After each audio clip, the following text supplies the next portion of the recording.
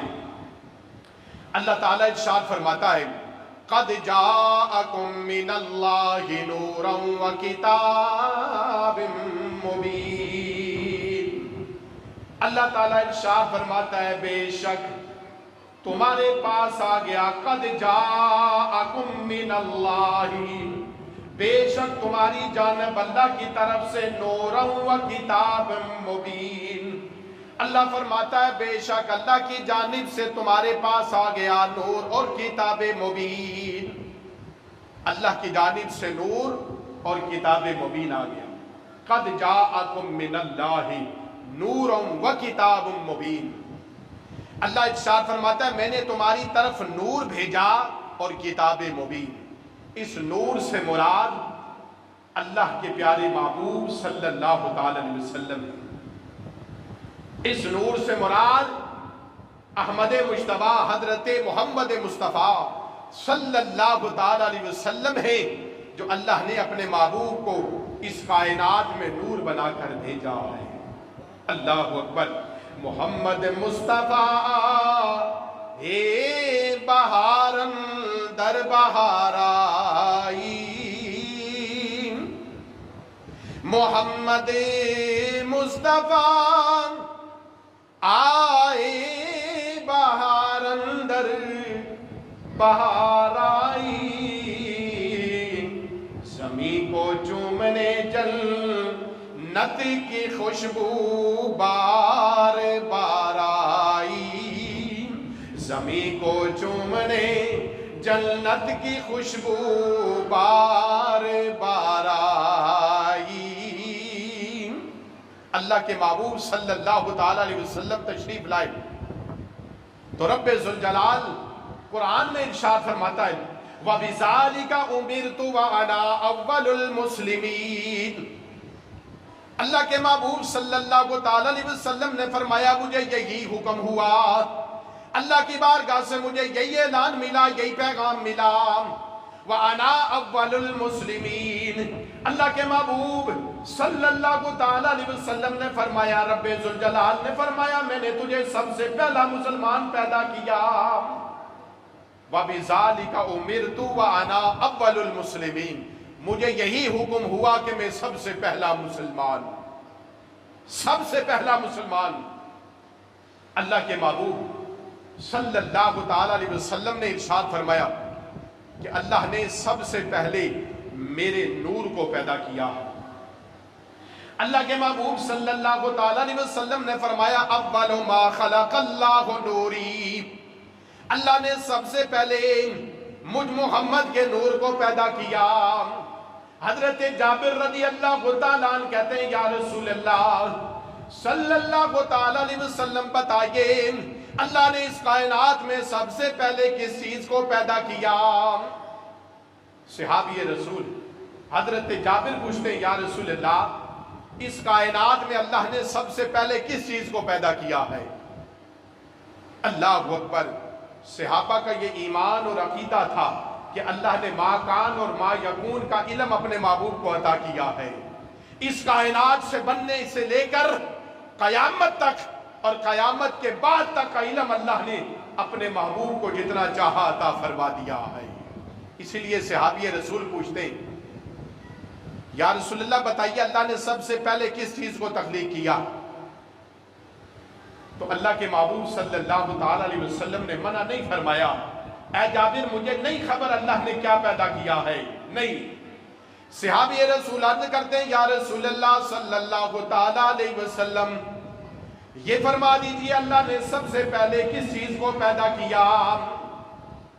اللہ کے محبوب صلی اللہ تعالی علیہ وسلم نے ارشاد فرمایا یا جابرون ان اللہ تعالی خلق قبل الاشیاء من نور نبیک من نوری، اے جابر اللہ نے سب سے پہلے تیرے نبی کے نور کو اپنے نور سے پیدا کیا۔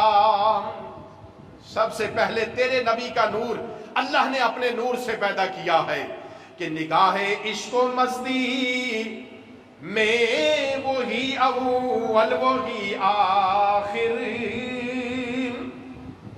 نگاہ عشق و مستی میں وہی اول وہی آخر، وہی قرآن وہی فرقان وہی یاسین وہی طٰہٰ، وہی قرآن وہی فرقان وہی یاسین وہی طٰہٰ۔ اللہ کے محبوب صلی اللہ تعالیٰ علیہ وسلم نے فرمایا، اے جابر، اللہ نے سب سے پہلے تیرے نبی کے نور کو اپنے نور سے پیدا کیا ہے۔ حضرت آدم علیہ السلام اللہ کی بارگاہ میں التجا کرتے، پروردگار عالم محمد عربی کے صدقے کرم فرما، اے پروردگار عالم درگزر فرما۔ اللہ رب العالمین نے ارشاد فرمایا، اے آدم قال وکیف عرفت محمدا، اے آدم تو نے محمد عربی صلی اللہ تعالیٰ علیہ وسلم کو کیسے پہچانا؟ کیسے پہچانا تو نے میرے محبوب صلی اللہ علیہ وسلم کو؟ حضرت آدم علیہ السلام نے عرض کی، اے مولا، جب تو نے مجھ میں روحوں کی مجھے پیدا کیا، جب میں نے آنکھیں کھولی، رفعت راسی فرأیت علی قوائم العرش مکتوبا لا الہ الا اللہ محمد الرسول اللہ۔ اے رب ذوالجلال، جب تو نے مجھے پیدا کیا، میرے اندر تو نے روحوں کی، میرے آنکھیں کھولی، میں نے عرش کے ستونوں پر لکھا ہوا دیکھا، لا الہ الا اللہ محمد الرسول اللہ۔ اے مولا، میں سمجھ گیا جس کا نام تیرے نام کے ساتھ ہے وہ تیری بارگاہ میں اس کا بڑا مقام ہوگا۔ اللہ رب العالمین نے ارشاد فرمایا، قد صدقت یا آدم، صدقت یا آدم، لولا محمد ما خلقتک۔ اے آدم، تو نے سچ کہا، اگر محمد عربی کا پیدا کرنا مقصود نہ ہوتا، اے آدم میں تجھے بھی پیدا نہ کرتا۔ اگر محمد عربی کا پیدا کرنا، اس دنیا میں بھیجنا مقصود نہ ہوتا، اے آدم میں تجھے بھی پیدا نہ کرتا۔ اللہ اکبر۔ اعلیٰ حضرت عظیم البرکت مجدد دین و ملت الشاہ امام احمد رضا فاضل بریلوی کیا خوب منظر کشی فرماتے ہیں۔ آپ فرماتے ہیں کہ زمین و زمان تمہارے لیے، مکین و مکان تمہارے لیے، زمین و زمان تمہارے لیے، مکین و مکان تمہارے لیے، چنین و چنا تمہارے لیے، بدن میں ہے جان تمہارے لیے، دہن میں زبان تمہارے لیے، بدن میں ہے جان تمہارے لیے۔ میرے آقا ہم آئے یہاں تمہارے لیے، اٹھے بھی وہاں تمہارے لیے، ہم آئے یہاں تمہارے لیے، اٹھے بھی وہاں تمہارے لیے۔ حضرت اماں آمنہ رضی اللہ تعالی عنہا فرماتی ہیں، خرج منی نور۔ امام الانبیاء صلی اللہ تعالی علیہ وسلم کی ماں کہتی ہے، امام الانبیاء صلی اللہ علیہ وسلم پیدا ہوئے، خرج منی نور، مجھ سے نور ظاہر ہوا۔ امام الانبیاء صلی اللہ تعالی علیہ وسلم کو اللہ نے نور بنا کر بھیجا ہے۔ اللہ رب العالمین فرماتا ہے، قد جاءکم من اللہ نورا و کتاب مبین۔ اللہ نے اپنے محبوب کو نور بنا کر بھیجا اور کتاب مبین ہماری ہدایت کے لیے بھیجی ہے۔ اللہ تعالی ہمیں نبی کریم رؤوف الرحیم صلی اللہ تعالی علیہ وسلم کی سچی پکی محبت اور غلامی نصیب فرمائے۔ آپ کے اس ماہ مبارک کی، اس ماہ ربیع الاول شریف میں آپ کی آمد کا ذکر کرنے، خوشی منانے کی توفیق عطا فرمائے۔ آپ حضرات ضرور اپنے اپنے گھروں پر ایک ایک جھنڈا کم سے کم ضرور آپ لگائیے، اپنے گھروں کو لائٹوں سے، بتیوں سے جگمگا دیجئے، گلی محلے، اور اس بات کا یہ اعلان ہو کہ امام الانبیاء صلی اللہ علیہ وسلم تشریف لائے ہیں۔ میرے آقا علیہ الصلوۃ والسلام ہر پیر کے دن روزہ رکھتے۔ صحابہ نے پوچھا یا رسول اللہ یہ روزہ رکھنے کی وجہ کیا ہے؟ میرے آقا نے فرمایا ہر پیر کے دن روزہ رکھنے کی وجہ یہ ہے کہ اللہ نے مجھے پیر کے دن پیدا کیا تھا، اس کی برکت کی وجہ سے میں روزہ رکھتا ہوں۔ میرے آقا علیہ الصلوۃ والسلام جس سال تشریف لائے تو اللہ رب العالمین نے اس سال جہاں بھی اولاد ہونا تھی، اللہ نے جس جس کے ہاں اولاد ہونا تھی، اللہ نے سب کو بیٹے عطا فرمائے۔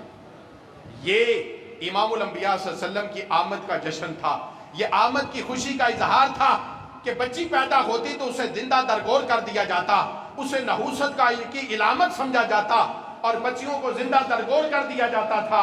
لیکن جس سال امام الانبیاء آئے اس سال کسی کے ساتھ ظلم نہ ہو، کسی کے ساتھ زیادتی نہ ہو، اللہ نے ہر ایک کو نعمت بے عطا فرمائی اور نعمت بھی بیٹے کی عطا فرمائی۔ یہ امام الانبیاء صلی اللہ تعالی علیہ وسلم کی بزرگی اور کرامت ہے کہ اللہ نے آپ کی ولادت پر بیٹے عطا فرمائے۔ تو یاد رکھیے یہ امام الانبیاء صلی اللہ تعالی علیہ وسلم کی ولادت باسعادت کا عظیم الشان مہینہ ہے۔ اس مہینے میں آپ حضرات ضرور محفل میلاد کا اہتمام کریں، اپنے اپنے گھروں میں ذکر خدا اور ذکر مصطفیٰ صلی اللہ تعالی علیہ وسلم کی آپ حضرات ضرور محفل سجائیں۔ اللہ تعالی ہمیں صحیح معنوں میں امام الانبیاء صلی اللہ تعالی علیہ وسلم کا ذکر کرنے اور آپ کی محبت اور آپ کی حکم پر عمل کرنے کی ہمیں توفیق عطا فرمائے۔